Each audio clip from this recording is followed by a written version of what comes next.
feel like my whole ethos is to say yes to anything that I can. Okay. Like, life is about experiences. So if I'm not going to be like spending an entire paycheck of spending money on doing it, you can basically count me to do it.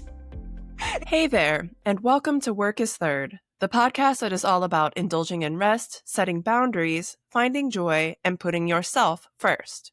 I'm Dawn Hunter, your host, and I am so excited you're here. Today, I'm joined by my friend and fellow community builder, Gnora Mahs.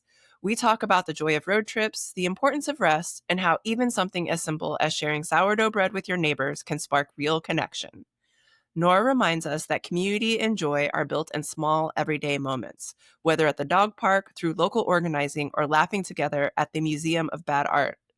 If you want to skip around, I've added section markers in addition to the regular chapter markers. But honestly, you're going to want to stick around for the whole thing. Let's dive in. Hello, Gnora, and welcome to the show.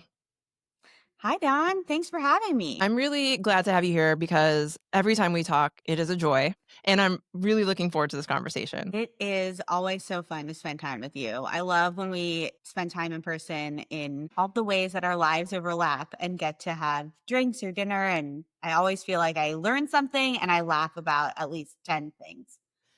At least 10 things. Don't let me forget to bring up the Museum of Bad Art at some point. One of my favorite memories by Same. far. Same. But before we do that, I would like to start by asking you to share a word to describe how you're doing today. Honestly, I feel pretty reset. I feel like I just had a nice reset. I came from vacation and today was my first day back in my office doing work. And it just felt like nice, like really reset back into what I was focusing on. I felt like before I went on vacation, I was feeling very burnt out and scattered and a little bit like existential, but taking the time off, me and my husband did a road trip halfway across the country for 36 hours to Minnesota and back. And you can't really check your emails or text anyone or read the news. And I didn't. It was great. It's lovely. That sounds lovely. How are you doing? How would you describe how you're doing? So today I would say I wasn't ready to be put on the spot. So I would say today I am feeling frantic. Sounds negative, right? I would say I'm experiencing chaotic joy. That's great. It's a busy day, but it's a good day. And it doesn't feel overwhelming because it's all to me for the greater good, for my future self, for my future mental health, for today's mental health. I mean, I've just had a good day, but it's also been very busy. So that's not one word. It is cheating, but chaotic joy would be where I'm at. That's awesome. But I want to hear more about the trip because on this show, we've had many people talk about trips that have reset them and rejuvenated them and the importance of travel. In fact, probably half the guests that have been on so far have talked about the importance of travel. So tell me more about the trip. And was this long-term planned? Was your intent to take this intentional break from work? Was it unplanned? How did it arrive? Yeah. So probably for about the past 3, maybe even 4 years, a colleague of mine has invited me to their family farm for this weekend event out in St. Cloud, Minnesota called Farm Field Day. And it's where their family farm hosts people from their greater community. So their cousins, their friends, some folks have known each other since kindergarten, all of the neighboring farms, and they talk about sustainable farm practices throughout the event. But then they also have like live music, and we got to see some goats and just be out in nature. And for the past 3 times that I've been invited, I've had something going on the weekend that it's happening. And so this year I planned for the whole year that I was going to go to Farm Field Day. So as it was approaching, I realized 1, that I wanted to bring my dog, and 2, that you can't really fly with your dog or your camping equipment.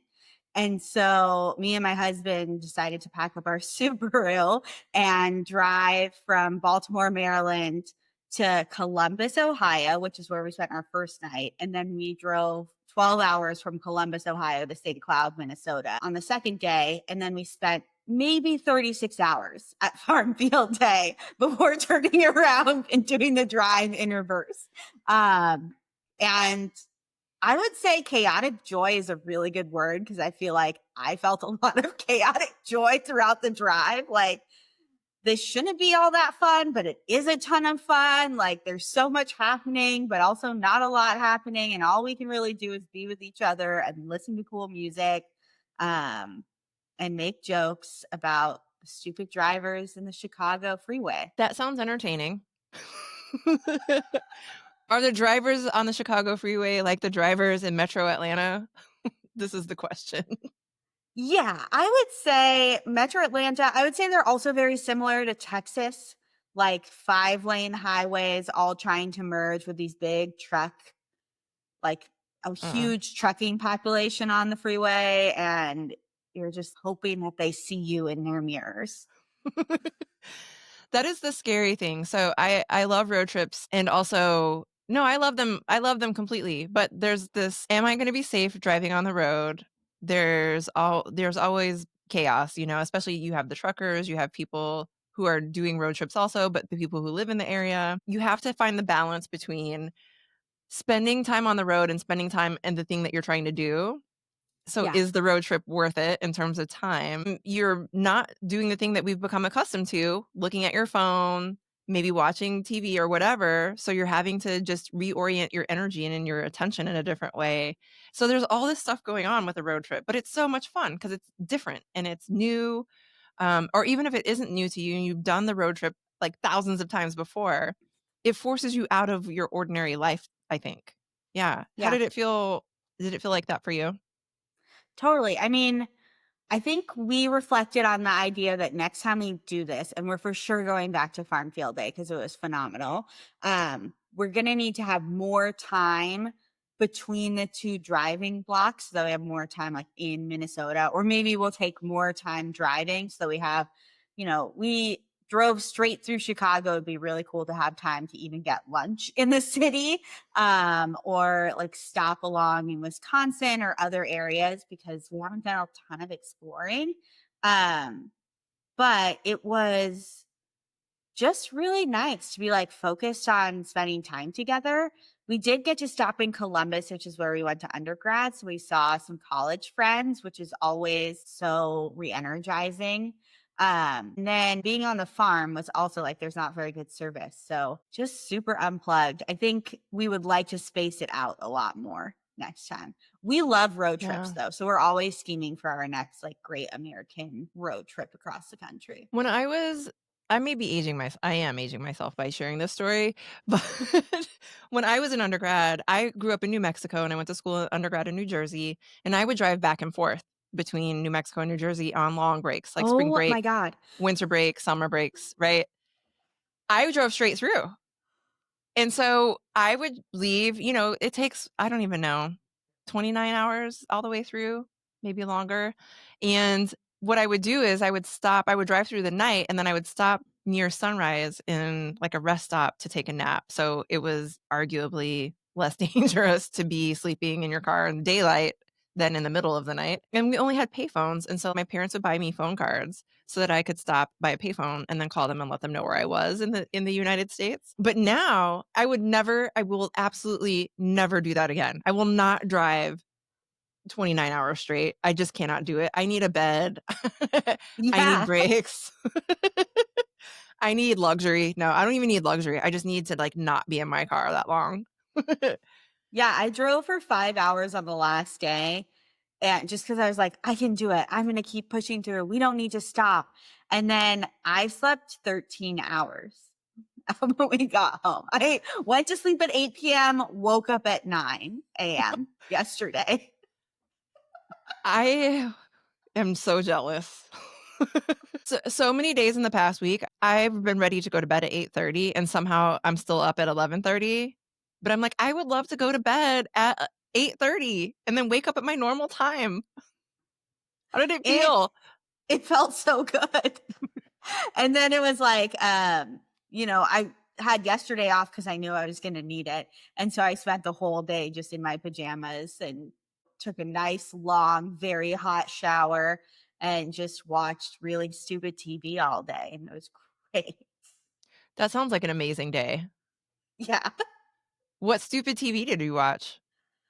I have been watching this really stupid TV show on the CW, which feels like a flashback because I didn't even know the CW still existed.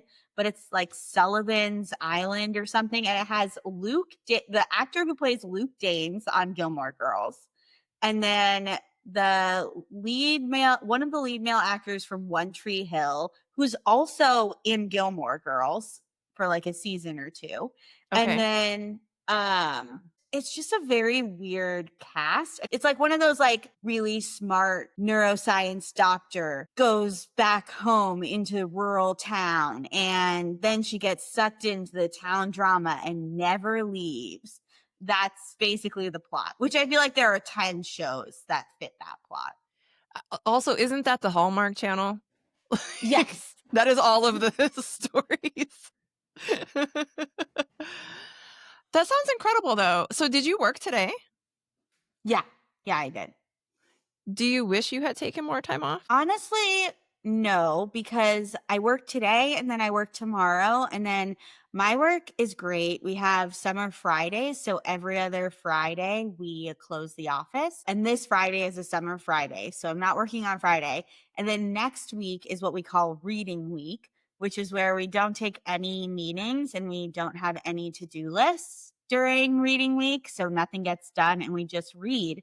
So I've got a stack of like 7 books and I'm going up to the Poconos to read with my dog and one coworker who lives in Philly. And that's my to-do list is to read these books.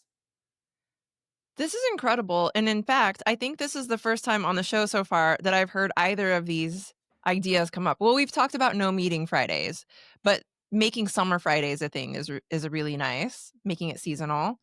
And then Yeah. a reading week. So as everything that you're reading, I don't want to say work related, but does it have to be related to what you do? Or is this your choice? People can get really creative for the rationales for how it's related to something you want to learn or reflect on, but it is supposed to be something related to our work that's going to be like something that we're curious about, wanting to learn about, wanting to dig into in our own specialization, kind of like expanding our ability to do what we do. So some folks are like reading about different implementation perspectives and ideas around. Some people were really wanting to know what is the conservative right thinking about elections. So trying to read more of those books. I am reading a book called The Right to Vote, which is more, I think, traditionally centered around the history of our democracy. And then I'm also reading some public health books, some evaluation books. And I don't think I'll read everything on my list, but I'm going to try and read a little bit from each one. This sounds really amazing. And I want to have a reading week in my own life, but I would probably read romantasy, Yeah. not going to lie. Yeah, I was like, so is fiction allowed? And my supervisor was like, if you can make a case for why it's related to your work, that anything's on the board. And I was like, I don't think I can make a case for the books I want to read for myself. Listen, I feel like this is a challenge I need to accept. I will go through and find a romantasy novel that has something to do with like democracy. Yeah. And you can be like, the themes in this book are aligned with my work in these ways. I will help you do that. Yeah. The thing is we also, the next week we have a debrief. We're doing 8 hours virtually spread out across the week, debriefing and reporting back on the reading that we did. So you don't want to do anything that's too far out there where people are going to be reading your synopses or talking about it with your coworkers and be like, I'm reading this fairy fantasy novel series right now. And I think I don't really want to explain that to my coworkers. What? Why? Okay. So I was just at a meeting, a professional meeting last week, and one of the people who was staying in the hotel with me, we were talking about books in the elevator, and they said, "Oh, I started reading this fan fiction." And I Okay. said, "Okay, tell me more." And they were like, "Well, are you a fan of Harry Potter?" And I was like, "Say no more. I can talk to you about Continue. all the fanfic." And they were just like really hesitant to say what it was that they were reading. And then I don't remember if they said Hermione, but they said something like Draco or Hermione, right? And I said, Hmm. "Oh, wait, you wouldn't be reading Manacled, would you?"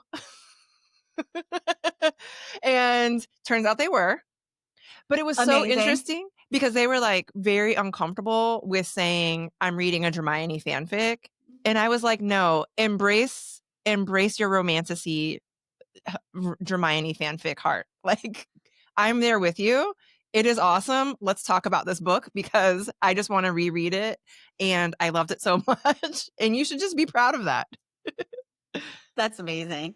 I have not read Manacled yet, but I've seen a lot about it, and it is on my list to read it. It's just I need it to be.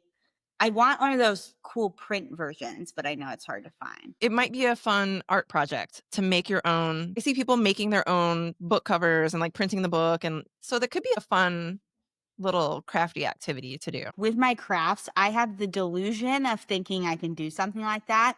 And then I'll get 50% of the way there, and it'll just be like pages everywhere, glue sticking to my forehead.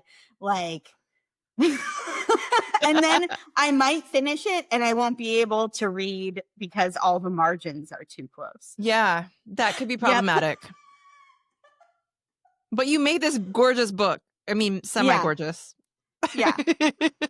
In my imagination, it turned out really well. Yeah, I actually thought about that too, though, with Manacled specifically, because I really did like it. And I was like, oh, I would really love to have a print copy of this somewhere. Yeah.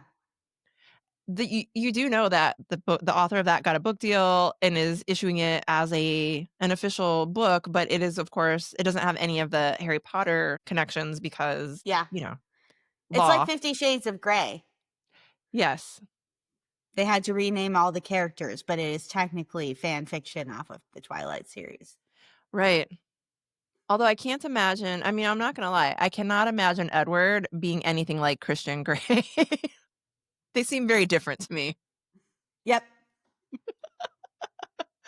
I wonder how many people still remember that series because I didn't actually read the series. I got to like page 117 in the first book and said, "You know what? I cannot keep reading this. It is so terrible. I am 50 done." Shades of Grey or Twilight? Which one? 50 Shades of Grey. Sorry. Okay. Yes. Good Because clarification. I felt that way about Twilight. I got like 3 chapters in and was like, this isn't for me. I was like, she's boring. What is this mopey lady from Forks, Washington doing as the narrator? And I just put it away. I watched the movies later and was like, I didn't miss anything. You didn't. I mean, she remains a mopey and boring character throughout the entire series. Although, so this podcast is about joyful things or things we do that are restorative. And one of my absolute favorite things is to drunk watch the Twilight movies. Have you That's done amazing. I don't think I've drunk watched, but I have like NyQuil watched them, like when I'm homesick and on way too much cold medicine watched them. And I have never seen the final movie because the fact that Jacob imprints on an infant has freaked me out too much to watch it. But I do love the earlier movies where you get to see a lot of shirtless pictures of Taylor Lautner. Like that was a great time in high school. That was a great time it was also a great time in Taylor Lautner's life. Yeah. I'm going to guess. Yeah. And now he's married to someone else named Taylor. So they're Taylor and Taylor Lautner. Yeah. She's a nurse, I think. Yeah. Or something. But yeah, well, he dated Taylor Swift as well. I know. Right? Yeah. I would avoid people who had the same name as me, but I mean, maybe it's a Taylor thing. We'll never know. Maybe it's his thing. He only dates women with the same first name as him. That could be on the list of kinks in the world, I guess. Looking for people who have the same name as you and dating them. Yeah. Yeah. I mean, I know some people who specifically like to date people that look like exactly like them. I'm sorry, what? Are Yeah. you serious? Mm-hmm. You said so you know somebody like in your real life who likes to do this? Yeah. Who likes to date people that have a close resemblance to themselves. When you say resemblance, like physically or Yeah. like personality or all of it? This was like a few years ago that I last talked to them, but they were like dating someone who had the same hair color, was roughly the same height, same build. The only difference was that they had short hair and their partner had long hair. And they specifically were like, it's like dating myself. It's great. I'm my own type.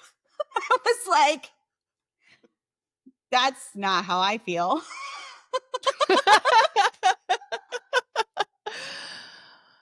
Also, I feel like psychologists would have a field day with this. Uh-huh. Yeah, I mean, that's really fascinating. So let's take it in a different tangent, though. So thinking about the people we surround ourselves with, when you think about the people in your universe, so I think about people who I enjoy drunk watching Twilight with, for example. Yeah.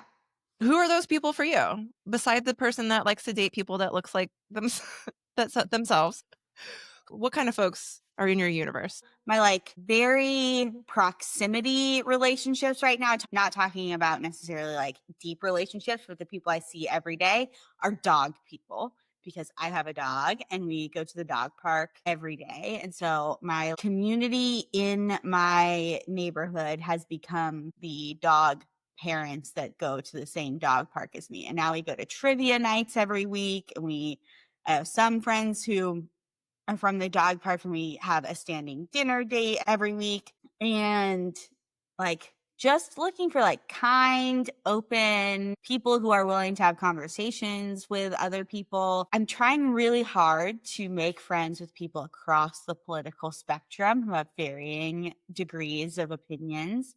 I think there's an end stop where I don't think that I can be around people who are far, far right, but I've been really open to some of the folks in my neighborhood who are definitely more conservative than me and thinking about their perspective and their experiences and having conversations with them. So that's my proximity community. But then my very best friend lives in Washington, D.C., and we met in undergrad, played Ultimate Frisbee together in college. And we are very similar humans. You were talking about Manacled and Harry Potter and the way that we became friends. I don't know if you have seen a Harry Potter musical, which has like Darren Criss and it's back before Darren Criss was on Glee. He was in this college theater troupe where they put together a fanfic musical. I think they have 3 of these musicals about Harry Potter and what it would be like if Harry Potter was basically an American college musical. And it is hilarious. And there's this one scene where Harry and Ron are becoming best friends and they both decide that they like red vines. And once they realize they both like red vines, they say, well, what's your favorite way to say red wine in a German accent? 3, 2, 1, red vines. And then like every question they ask each other is red vines. And that is how me and Andrea became friends, not through red vines necessarily, but we were like walking home from practice one day and we were just talking to each other and we realized everything about our lives is so very similar. Like just who we are is very similar. And so we've been friends for, I think, 15 years now. And she was my maid of honor and I got to do a reading at her wedding. And even though she lives an hour away from me, I try and see her every month. She's I love awesome. that. That sounds really amazing that you have that person, that you bonded over something that you both have this interest in. Because I think those are the things that connect us to people, right? We have to find those shared experiences. And even you mentioned reaching out to people who may not think like you or have the same beliefs as you. I mean, that's how we connect is maybe they're a Harry Potter fan and maybe they also are a little bit more conservative than us, but we also might have this thing in common and maybe we can connect over that. And that's an important Yeah. way to bridge those divides, finding what we do have in common. I love that. Yeah, there's this like elderly woman who carries around her oxygen tank every morning and sits at a bench at the annex of the park. And she knows like all the great crab shacks and just knows all of these little things about all the neighbors. And so we don't always agree on some political things, but we can always talk about, who has the best deal for female crabs.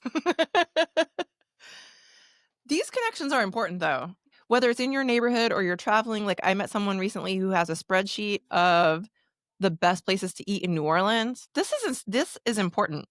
We need these things and we need these connections in our life for sure. But I really struggle sometimes with making those connections. And I know we've talked about this before outside of this podcast, but I think it's really hard to say, I'm going to be intentional about engaging with someone who I am ideologically opposed to or just Yeah. have some differences with. But it's really hard to want to let your guard down and say, maybe we have something in common, right? It tells us something about ourselves, but it also, I think, pushes us into this zone of discomfort with that person. If it's handled correctly, it helps us to grow. But for a lot of folks, it's really hard. It's really hard to build community with people who don't always see the humanity in the folks that I see humanity in. And so that I feel like can be a very easy, hard stop. Like, no, I'm not going to engage with you. But the more I've been thinking about it, like those folks oftentimes identify with me in ways that they may not identify with the people that we're talking about. And so if I can build a positive relationship with someone in my community and then talk to them about how I see a problem and how it relates not to like some like unspoken person, made up person out in the universe, but like talking about it from my own experience, I feel like they are hearing a story that resonates with them, and maybe I'm seeing wheels and gears starting to turn in their brains, and they also say things that make me think of like, oh, like how could I be more effective in talking about this so that this person hears that, or how do I listen to what they're saying and get what is important from what they're saying or what we can do about XYZ situation. I recently bought a house. And so with home ownership, I feel like a lot more ownership over the community and around the municipal area that I live in. And so I've decided to just email my city council representative probably bi-weekly now about random crosswalk signs that people aren't following or like traffic areas that I almost get hit at walking my dog to be like, hey, is anyone doing anything about this? This is a problem. Here's some solutions. And, you don't have to be in either political party to agree that maybe this stop sign isn't working for us. And so I actually organized some of my dog park friends to email our city council members about a specific crosswalk. It doesn't matter that my friend Mike is an independent kind of conservative libertarian. He also cares about the crosswalk and that it's dangerous for him to walk across the street. It really just doesn't matter political spectrum when we're talking about the like local things that we're all really experiencing. And so that's kind of how I'm trying to build community. And I start by baking bread. I have gotten into sourdough bread. Wait. Was this a COVID era sourdough thing or is this more recent? This is more recent. I started probably 6 months ago, a sourdough starter, and I just make too much sourdough from time to time and just bring it to people as a offering of community and then just become friends with people. I'm like, be my friend. Here's some sourdough that I made for you. Sharing food with people is one of the best ways to connect. 100%. So I love that approach. I have a neighbor who is very conservative. And every year they bring us Christmas cookies. They bring us a little plate. And it's so lovely. And they're so nice. And then recently they invited us over to play for game night. We don't see eye to eye on any of the issues, but I love that we both We love Christmas. We love the holidays. We love board games.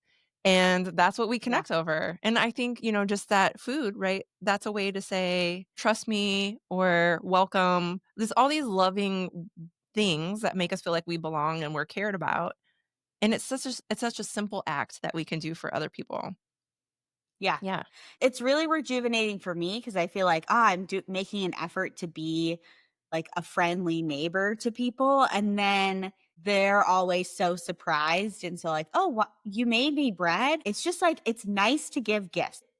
I don't need anything in return. And they're always like, well, what can I do? And I'm like, I just made too much bread. Here, have this loaf of sourdough. I can't eat it fast enough. And it makes people realize that you are seeing them as part of your community. And then they're more willing to be your friend for longer. It's not like just random people I see at the park. I'm not just like, you random stranger, I'm going to bake you bread, right? They're people I've had a couple conversations with. And I'm like, you know what? I want to be Mike's friend longer term. And I just want to do something nice for him. And then Mike's like, Nora makes me bread from time to time. I'm going to talk to her every day. I see her walking on the dog park. And now I talk to Mike every day. We talk about my sourdough bread and whether or not Scott went on a run in the morning because Scott runs every morning and Mike needs to know if he made his 5K. I appreciate that, but also I'm a little sad that you destroyed my vision of you walking around this park with your little cart of bread and just handing it out to random Like people. throwing it out to people like, you get Have some bread, you sourdough. get bread. Everyone gets Eat a my bread. No, it's like I have like a list in my brain and people are like, how do I get on the sourdough list? And I'm like, you're on it. I just have to make the bread. It's just takes a while. And so now people know that I make bread, which is maybe more pressure than I really ever needed for this project. And they're like, not necessarily expecting bread. They're definitely very not, I need bread right now. But they're kind of like, how do I get on that list? And I'm like, just wait. Your day is It's coming. coming. Your day is coming. I feel like I'm the magical bread bringing fairy of the community. I'm a little sad that I am not in your community I was going to say geologically. Oh my God. Geographically. To also have some of this bread. Next time we know we're going to be in person, maybe I will bring said bread. I love this idea because bread travels well. It does. Oh, this is exciting. Okay, but I want to go back though to you were speaking my language with how change happens and building community around the things that we all care about. Because I really want to drive that message home like all the time. Yeah. You care about the crosswalk or the stop sign. I also care about that. And I care about my dog. I care about being safe when I'm out walking my dog. You do too. Let's have a conversation about this. I love that. And I think it's those simple acts that can bring us together as human beings and also recognize that that is also policy change. So I think sometimes, especially right now in the world, it seems really difficult to know, like, what can we do if we're not happy with things that are happening? Doesn't matter what your party is, right? What can we do? And sometimes it feels out of reach. But that is a real tangible local action that you will feel in your life every day. It's such a great example. Yeah, I feel like people are very like they've lost faith in government. Maybe broadly, but in my specific community, everyone I talk to is like, oh, city council, they're never going to do anything. They've been fixing that for years, or this has been a problem forever. And then I'm like, have you ever emailed city council rep about it? And they're like, no. Well, why don't we tell them? And then this specific instance, so my city council member lives around the corner from me. I see him every single day. I don't think he's connected me walking my dog with person who sends random emails about stop signs yet, but I see him every day. So I feel like he's accessible. And I had never gotten a response from him. I wrote him these emails for the last couple months. I've been writing him emails about various things around the neighborhood that I think need to be fixed. And he's never written me back. I organized probably 7 of my neighbors to email him and our city council president about this part of the park that it's not a real intersection, but they put a stop sign in it and no one ever stops there because unless someone's walking, people feel like it's just a suggestion, but it's an actual stop sign. We're supposed to stop every time. And so I wrote a template email for everybody to send. And I got a response back that was like 5 paragraphs long about all of the different ways that they're considering park safety. And it gave me he wasn't like, you should go to this meeting and this meeting and give your input. But he was like, well, we're working with the park surrounding community associations and the Friends of the Park group. And so I looked online and I was like, well, I didn't even know that I had a community association that meets monthly, and they're the ones setting the tone and priorities for our community, including this park. So I put their next meeting on my calendar and I'm going to go and see what they're talking about. And I feel like it's so easy to be like, the potholes or the stop signs or cars driving through our city park and then stop there and complain about it and be like, nothing's ever going to change. But when you write a few emails or get a handful of people to write some emails with you, they actually they're not going to listen to only you. They're obviously listening to other people, but they got a response that indicated that if we started to show up, maybe there's some places where we can have some influence. It then creates a sense of hope that we can do something about the situation and other people care about the situation. And I'm not the only one complaining about this. That I think is exciting. I want to relate this to the themes of the podcast because I also think this is exciting. And I think one of the ways that we can best advocate for ourselves is by finding these connections with others. So it's not just about, oh, I'm going to make sure I go to bed early or eat healthy this week or, do my fitness or whatever. It's also advocating for the things in your system that you live in, your community that you live in, that will also allow you to be healthy and well and Yeah. have good relationships with your neighbors and be safe and feel like you belong. And that's part of the work too, is not just advocating for how do we feel safe and happy and a sense of belonging at work, but how do we feel that in our community? And one of the ways we can do that is by coming together to advocate for the things that will benefit us as members of the community. So I'm really excited about this too. And now I need to check back in with you and see the update later. Yeah. And I mean, like sometimes, most of the time it's municipal issues, but I'm also emailing my city council members about bigger issues beyond just stop signs. There was a report that came out around deaths in police custody. And I wrote an email to Mark about, hey, this report came out. This is not like a every action fancy email that you're going to get a million of. I'm just your neighbor. I'm concerned about this. And last fall, Baltimore passed a referendum that allowed us to have control over our police department again. And so I'm like, I'm looking to you to make sure that our police is accountable to our community. So I like write those kinds of emails too, but I feel like it's building, like I'm trying to build a relationship with the folks that are moving things because that's not just here's the every action email that someone told me to send, but hey, I'm an active member of your community. I am not just a Karen when it comes to stop signs. I am also here to stand up for everyone in the community to be safe and have what they need to thrive. And my opinions may be different from other people in my community about how we solve those problems, but I want my elected representatives to know that I'm paying attention to the full gambit of things happening in our community and that I'm there. I want to work with them. And I also vote.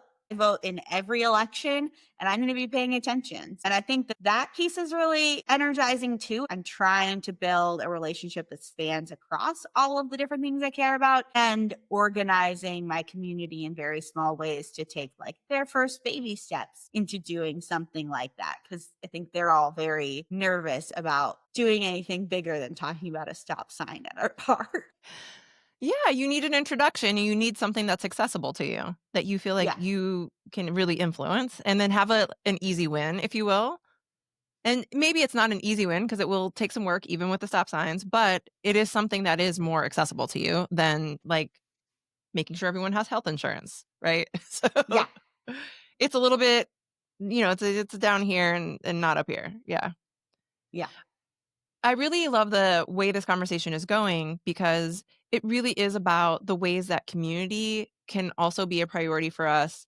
And one of the ways to make sure that work is not first is that community is at top of the list and our relationships, because you've said relationships a couple of times, that our relationships are a priority for us. And for you, you're talking about relationships with your elected officials, you're talking about relationships with your neighbors, and that's so critical to our well-being. Again, it's not just about how we take care of ourselves physically or mentally or spiritually or any of that, but it's also how we take care of our community and how we engage in our community. Yeah. And to talk a little bit more about community and relationships, I feel like we talk a lot about, at least in my like work life, we talk a lot about like building community and organizing folks, or maybe in the spaces I'm in, less so work. We're talking about doing community organizing in a way that feels inaccessible for a lot of folks because it's like you have to get your neighbors and friends together for a house party to talk about XYZ thing, or you've got to go out and knock doors and, talk to people about politics. And I like knocking doors because I'm a weirdo. I'm an extrovert and I like just knocking on random strangers' doors and telling them to vote for things. But that's not actually building community. And we build community more from giving to the community. So, in order to feel like we're part of a community, there's some sense of ownership over our community when we're giving back to the communities, as opposed to like always receiving something. But we also need to be able to ask for help. And I think that's really key, that we have divested from our actual community building skills. We don't have as many third spaces. And I know everybody talks about third spaces, but without the dog park, I don't know that we would have as much community feeling as we do. And Yeah. without the sourdough, right? Making something for my neighbors is not just about them feeling like I'm giving them something, but it's also I've spent 16 hours bulk fermenting this dough that I made from water, some active yeast that I've been cultivating in my house for months, and flour, right? That takes time, and I'm investing my time, which then creates this kind of internal feeling of I'm invested in my community, which then changes the way I act towards the people in my vicinity too, because I feel like I'm bought into this space. I'm bought into these people. I've invested in people. And I feel like we're not thinking about how do I invest in my community and how do I find the people in my community and give something, even if it's just giving my time to listen to them about their crappy day. You don't have to make bread for everyone. Like, how do I give back to my community, listen to them, be active, be friendly and kind and compassionate?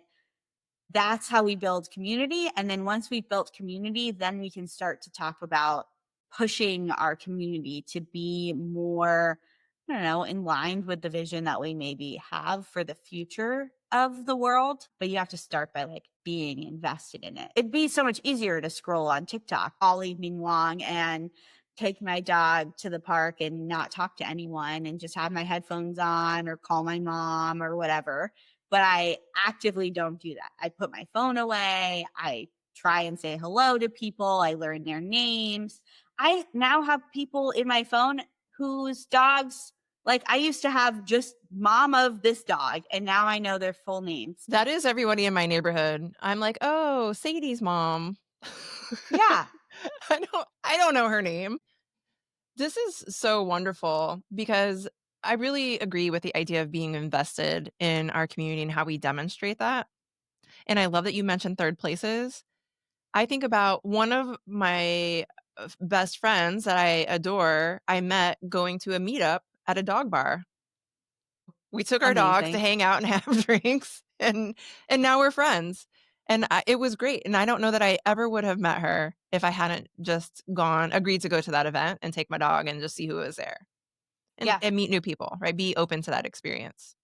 Yeah. I went to the library the other day because they were making a bookmark. They had like an adult bookmark decorating thing. And there were only two other people there and they knew each other, so they didn't really want to talk to me. But like you win some, you lose some kind of thing.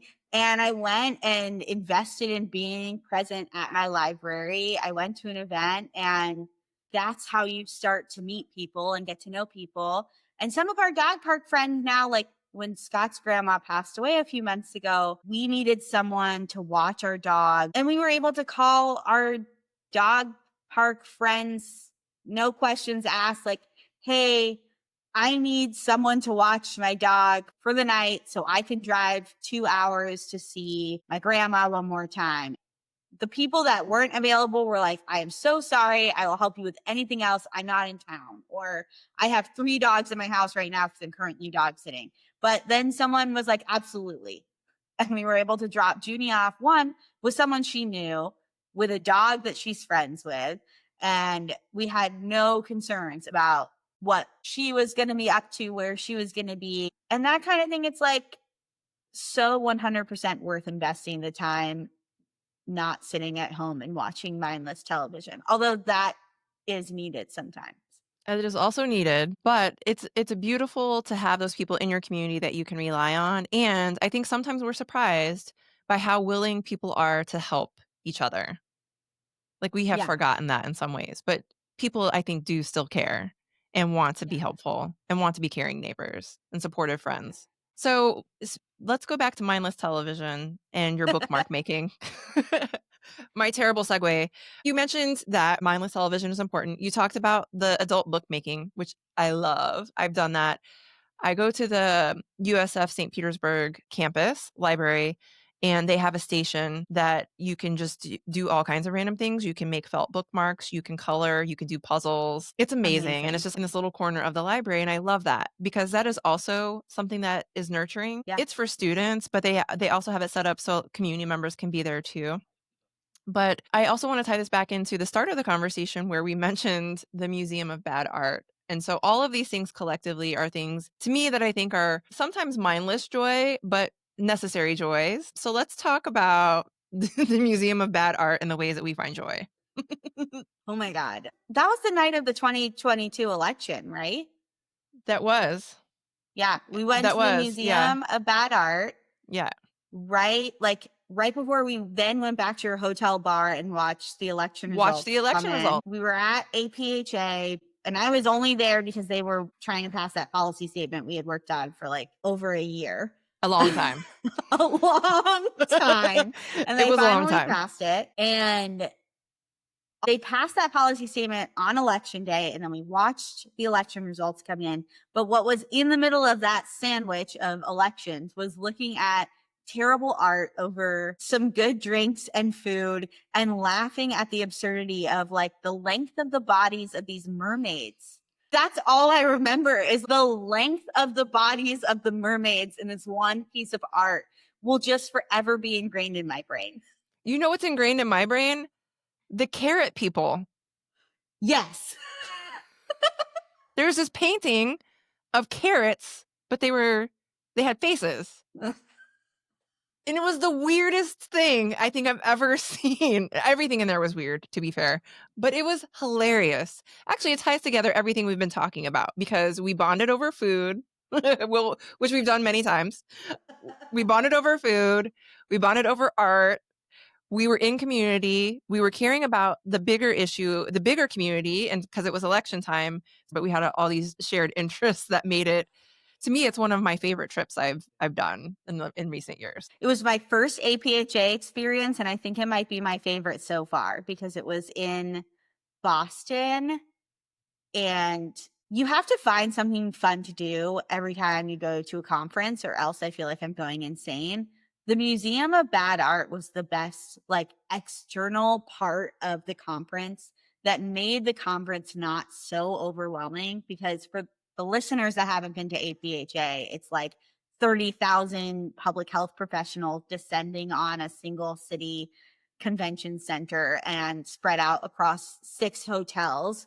And it is madness. Like, yeah, I don't understand how I have survived those conferences, but a big one is pacing yourself and taking time. And I feel like you suggesting, I remember you were like, we should just go to this museum of bad art. Do you want to go with me? And I was like, yes, please get me away from this convention center right now. I need to be anywhere else but here.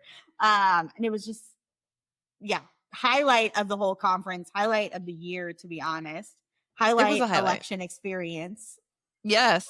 And we bought a bottle of the Prisoner Red Blend, which was delicious, and watched the election results. I mean, also a highlight. That whole day was amazing. Honestly, it's funny because a recent guest talked about traveling and seeing cities, but not really seeing cities, you know? And so for me, when I suggested that, it's because when I travel, I always try to find something local, something weird, and something I've never experienced before. And if I have time, I am going to go do that. That is what I will do. I was so grateful that you were willing to come along for the experience because I saw this on Atlas Obscura and I was like, looks interesting. To try it out. Yep. And now anytime I'm at a conference with you, I'm like, what weird place is Dawn going to? Because I need to figure out how I can be invited to go with her to that weird thing. Yes.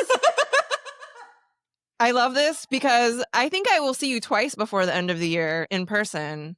And I absolutely plan to do something totally quirky and local and weird. Great. Yeah. I'm game. I want to like tour the Seattle Underground when I'm in Seattle, and I got to find something weird that I haven't been to do in DC this fall when APHA is in DC. Yeah. And right. And I was just thinking that because I've been to DC many times, but it will be a challenge to find something to do that is kind of off the beaten path. Yeah. Oh, yeah. Okay. So to close our conversation, I've appreciated our discussion about community and the ways that we have connected joyfully and sharing your own experiences. But what I would like to ask you is, what is one thing that you're taking away from today's conversation? I think I'm taking away that we have to like invest in each other, and that joy comes from, at least for me, joy comes from investing in my community. And that like, even though it feels like it's hard work sometimes, it's not always like happy go lucky joy, but like in order to have a more joyful full life, at least for me, I need to invest in community. And that's how we find like overarching joy is my feeling. That's what I'm taking away. I feel the same. I think you know that, but I feel very much that one of the ways we find joy is in community and in our relationships with the people around us, not just our family and friends, but in the broader community. And that's also a way to weather difficult times, is that we have those relationships. Yeah. And on a side note, I'm also very grateful for our friendship. That's what I'm taking away. I am so grateful for that too. I was really looking forward to this. Our friendship brings me a lot of joy. That's also what I'm taking away on the, the less deep level. What? That's not the deepest takeaway from today? Yeah. No, I'm really so grateful for you. I'm, thinking back to when we first met to today, it's just so wonderful to know you, to see where you've gone, to see the amazing things that we've created together, to see what you're doing now. And I really appreciate you. Same. All of those feelings are mutual, Dawn. Yay. I'm so happy that we got to meet. I think we met in person for the first time at that APHA in Boston. So I think that might be right. Yeah. Because prior to that was COVID. Yeah. Yeah. And then we both said yes to going to bad art together, having never met each other in person before. So and the rest is history. Yeah. Say yes to more weird shit. That's a perfect note to end on. Thanks for listening to this episode of Work is Third. If Gnora's stories resonated with you, I hope that you'll reflect on the ways that you can invest in your own community, whether that's sharing food, showing up for neighbors, or saying yes to more weird adventures. Don't forget to subscribe and leave a review. And if you're enjoying the show, please share it with a friend who might need a little reminder that joy often comes from connection.